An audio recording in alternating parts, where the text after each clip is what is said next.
સુરત શહેરમાંથી વધુ એક કૂટણખાનું ઝડપાયું હતું. જોકે આ વખતે સ્પા હોટલ નહીં પરંતુ એમ્બ્રોઇડરી કારખાનામાં દેહ વ્યાપારનો પર્દાફાશ થયો હતો, જેથી પોલીસ પણ ચોંકી ગઈ હતી. સુરતના વરાછા વિસ્તારમાં કૂટણખાનું ચાલતું હોવાની પોલીસને બાતમી મળી હતી, જેના આધારે પોલીસે દરોડા પાડીને એમ્બ્રોઇડરી યુનિટના કારખાનામાં ચાલતા ગોરખ ધંધાનો પર્દાફાશ કર્યો હતો.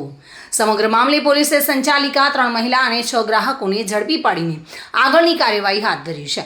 મળતી માહિતી મુજબ સુરતના વરાછા ઘનશ્યામનગર ખાતે આવેલા એક એમ્બ્રોઇડરી યુનિટમાં બુધવારના રોજ પોલીસ દ્વારા દરોડા પાડતા કૂટણખાનું ઝડપાયું હતું, જેમાં પોલીસે ગોરખ ધંધા ચલાવતી મહિલા સંચાલક, દેહ વ્યાપારનો ધંધો કરતી 3 મહિલાઓ અને શરીર સુખ માણવા આવેલા 6 ગ્રાહકોને ઝડપી પાડ્યા હતા.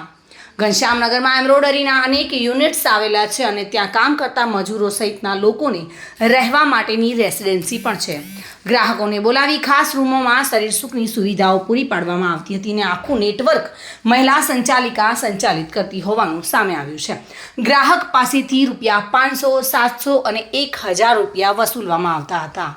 3 મહિલા દેહ વ્યાપારનો શિકાર બની હોવાનું અનુમાન છે, જેના આધારે તેમને રેસ્ક્યુ કરીને સેફ હાઉસમાં ખસેડવામાં આવી હતી. સુનિલ ગાંજાવાલા સાથે bureau report, today Gujarati news.